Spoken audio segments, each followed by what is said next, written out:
All right, so are we going to the war now? Yeah, you start to work. Anyhow, I got called up and was given a report date. I forget. I think it was. How did you get called up? By telegram or? I think it must have been a telegram. I don't remember exactly. Were telegrams hand delivered or were they just placed in a mailbox? They were hand delivered. Telegram man would come with a telegram. I'm sure that's what it was. He comes and gives you a telegram. Make sure you got it. Yeah, make sure you got it. Gave you a telegram. My mother, I think he gave it to my mother. Yeah. A telegram. And it was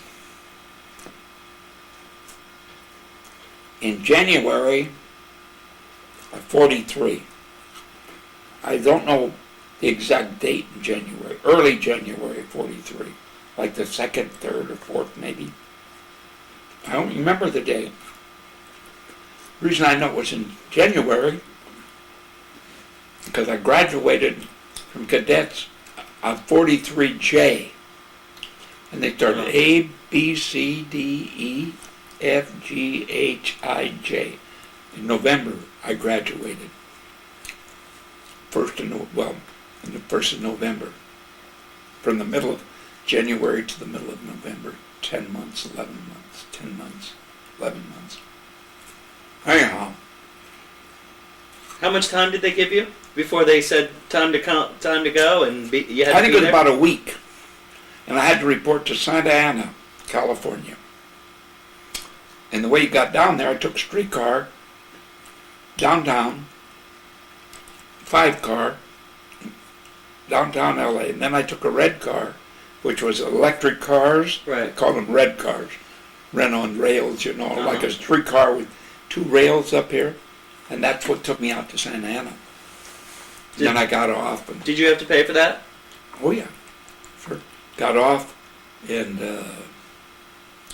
then they had a direction where you go in Santa Ana, right near the station, and then there was some buses waiting to pick us up and take us.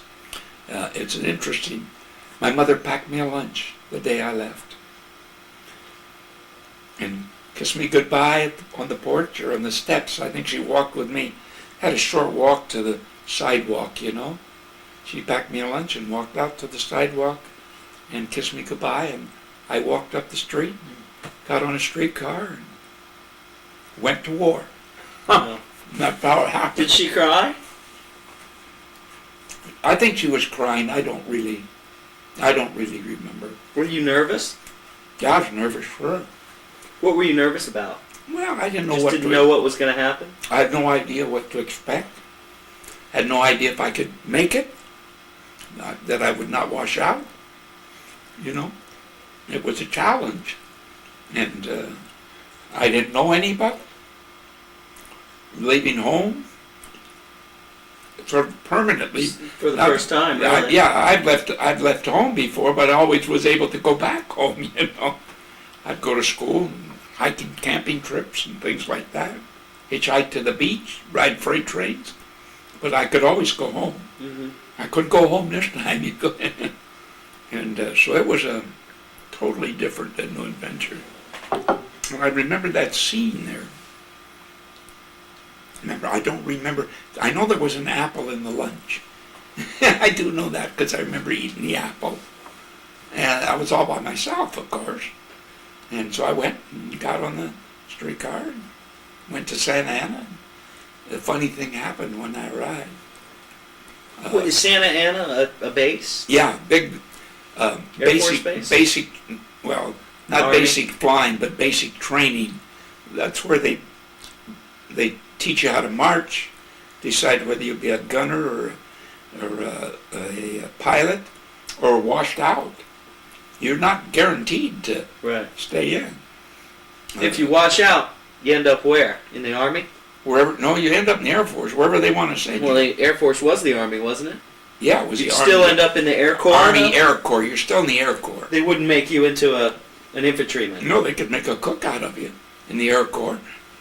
Whatever they needed. You didn't. I guess they could They might send you to mechanic school too. You know, you probably could go to mechanic school. It didn't mean that you were going to be a dog face the rest of your career. Dog face is what? Just a grunt? Private. Yeah, okay.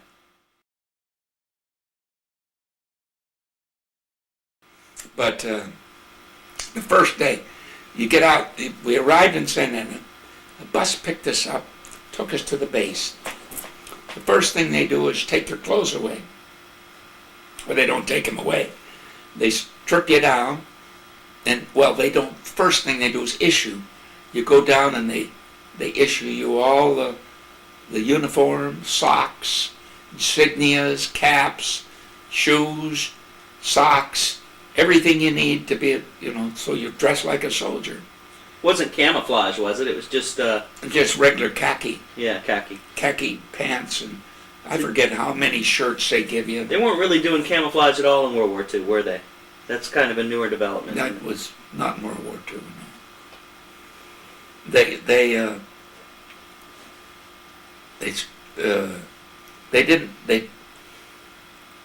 Don't think they gave you a physical when you enlisted.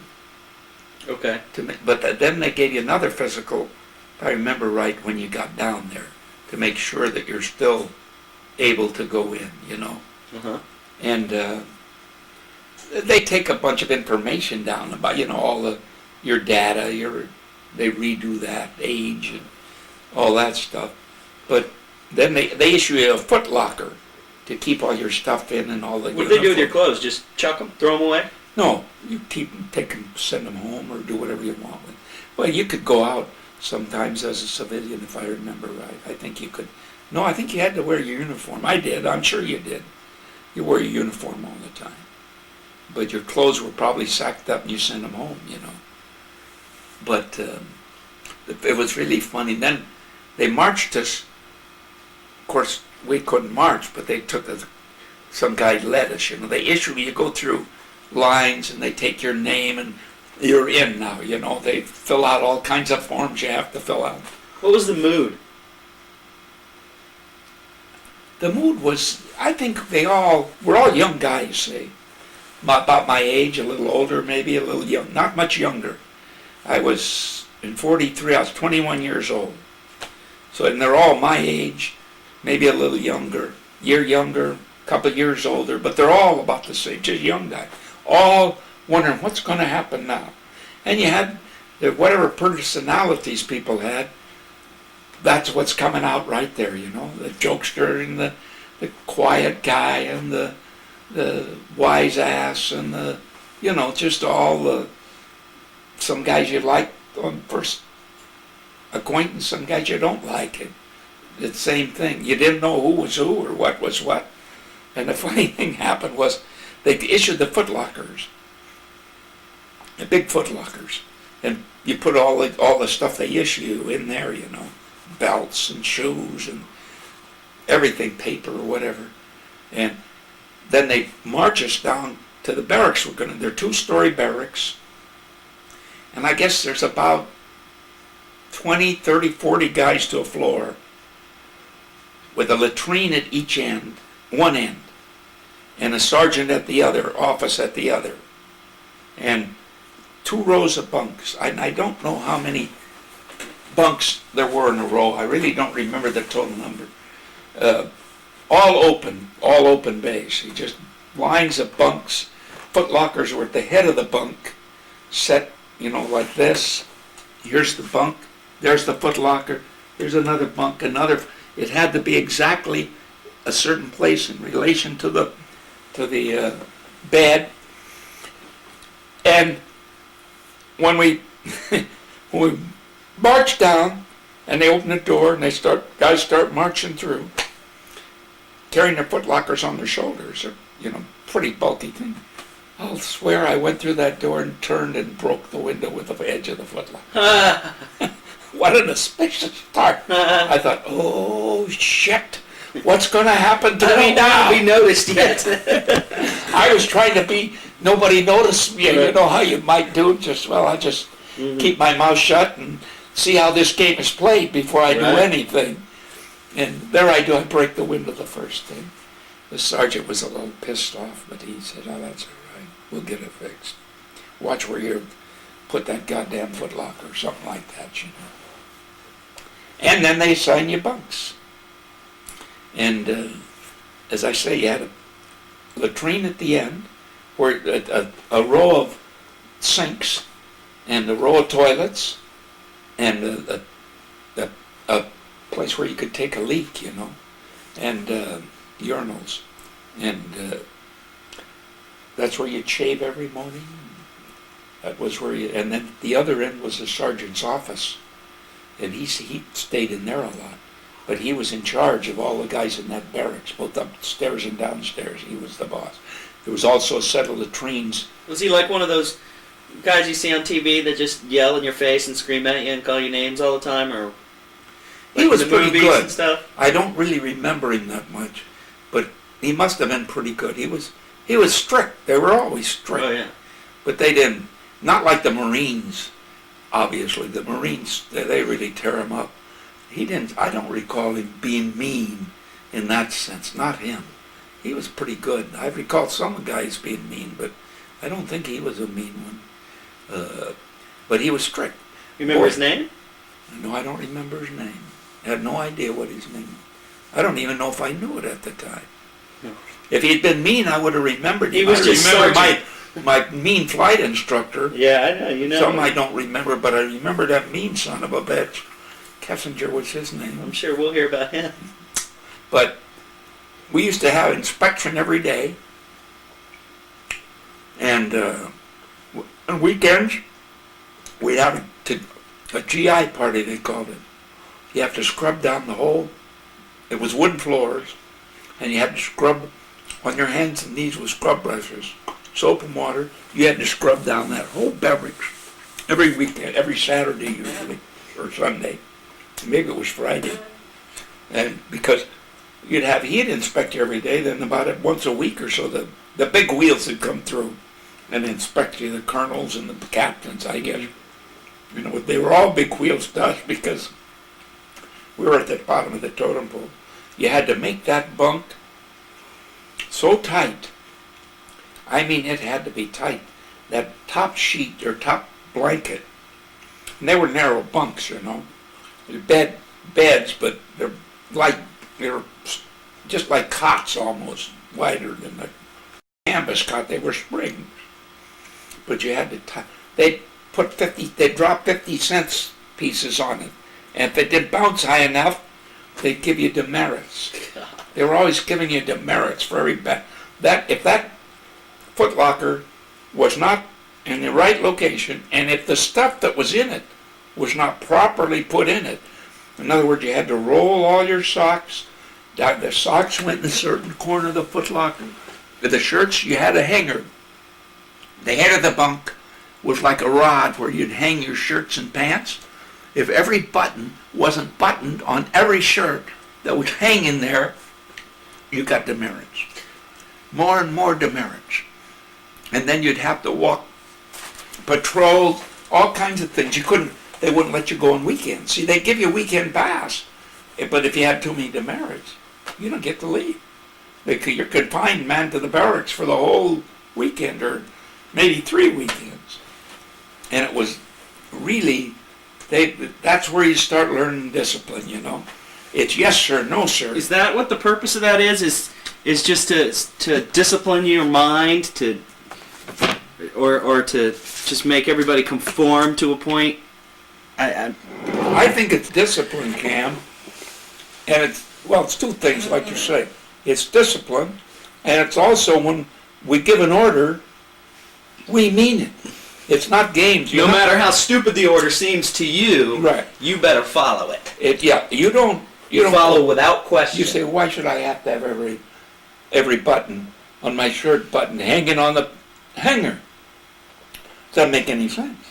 No, it doesn't. No, but they tell you to do it. And it makes a hell of a lot of sense to do what they tell you to do. Right.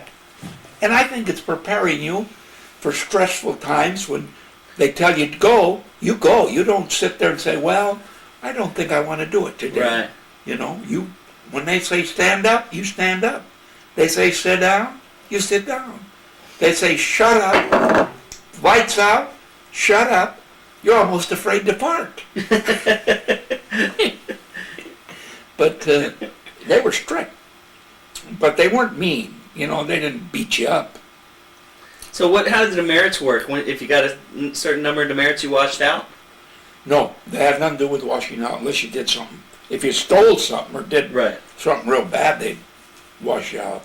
But no, they would punish you by keeping you in on weekends. Oh, I see. Make you do all the scrubbing. Right. They'd send you over and make you peel potatoes at the mess hall. They'd do things like that. They'd treat you different in the mess halls. And all kinds of things. The mess halls, you had to line up the kitchen. They'd have, I don't know how many guys would sit at a table. I forget. But say they had so many guys and they have ketchup bottles, and ketchup bottles, salt shakers, pepper shakers, maybe toothpicks or some other sauce. And you'd have to get them one end of the... This happened also, I think, in basic flying too, basic training school. You'd have to get at one end of the... They'd give you KP. Every so often you'd catch KP duty. What's that now? Kitchen police. But that means you peel the potatoes, you help the cooks, you scrub the kitchen. That was the worst thing, is working in the kitchen. Yeah, you'd scrub the kitchen, and you'd set the main table, and you'd had to take a string and line up so that all the big tables, I mean, maybe from here to that wall over there, big table. You have to line up all the ketchup bottles. Well, how far is that? Well, maybe they weren't. Maybe they were. How far is that?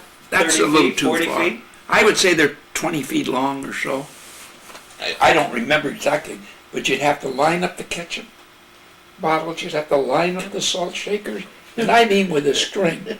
There was no fudgy, and they'd come and check them with a string to make sure they were lined up, And again, and you'd have to come in and stand up till they let you sit down. You have to stand at attention, suck it in, pull your chin in. And they were tough. And you had to do all those things or you watch. And all day long you're busy. Busy all day long. Training, primarily they teach you how to parade. And it was important to learn how to parade because the best paraders, in other words, the best guys in that class, like 43J, I forget how many groups, I forget the size of us, one unit that would go all together. I would guess maybe 150 to 100 guys in the group, And those who could parade the best, like what they call them, a group or battalion or whatever they call them. The ones who were the best, and every Saturday they had a parade. And the colonels and all the guys are sitting on the parade stand. And you had to pass it. They would judge you how good you were parading. And there were 12 guys in a row. And there must have been 12 rows, 10, 12 rows maybe. 120 guys, 10, 12 rows. Well, probably 12 by 12. Probably 144 guys to a group or to a squadron. A squadron. I think they were called squadrons. Squadron or a wing? A squadron. We were in a squadron. And if you, during your time as cadet, when it came to graduation, if you were the best squadron, you would get to pick your training school. And where you wanted to go to basic training, flight training, primary training. And we ended up as the best squadron. You did? Yeah. Out of how many? I'd say there probably, I would guess there were 5,000 cadets there. Wow. I don't know how many people graduated. I imagine about 5,000 were graduating every 6 weeks. And you guys ended up as the number one guys, huh? Well, and for our class, we did. How was that decision? How was the decision made on where you went? You mean each individual guy could? No. The squadron could pick their training command. Now, was that the same squadron? squadron? Where you go to flight school.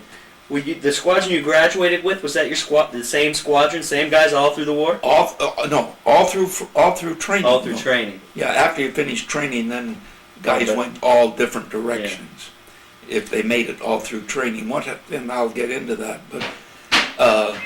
But we paraded better. But we had one guy, and I wish to... That's my phone, Dad. I'm going to put you on hold real quick. Okay, shut her down. Okay. Sorry about that. See, that wouldn't be the best of those 5,000 because they were graduating guys every week, I think, and so you had about, and guys were coming in every week and leaving, and that training maybe took a month, huh? I don't remember how long we were cadets. I really don't. I think Probably about a month, 6 weeks maybe. the Army, I think today, if Yeah. I remember right, because Tom was in the Army, I think it was 13 weeks. But probably during the war, Yeah. it was quicker. It was accelerated, I would I think. forget how many weeks. Well, the whole time till I graduated was about 11 months.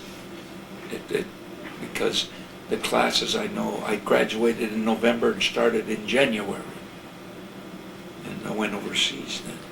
But we had one guy, he couldn't march he was a terrible marcher. And we really had a problem with him. He loped. He marched like this. Instead of boom, boom. Right. He was going, he was a loper. He was a nice guy, but he was sort of round-shouldered and he walked like this, But we did manage to win enough parades that we were able to select our primary flight school. And it was, they wanted that 12 people, and we'd have to make a turn right at the reviewing stand. And to get 12 people turned like this, like a big wheel would turn, Yeah. and keep that line abreast rather than stagger some people in Sure, front. I was in the marching band. I remember how. Okay, well, it's not easy to make a 12-man No. turn. I don't know how many used in the marching band, but probably about the same.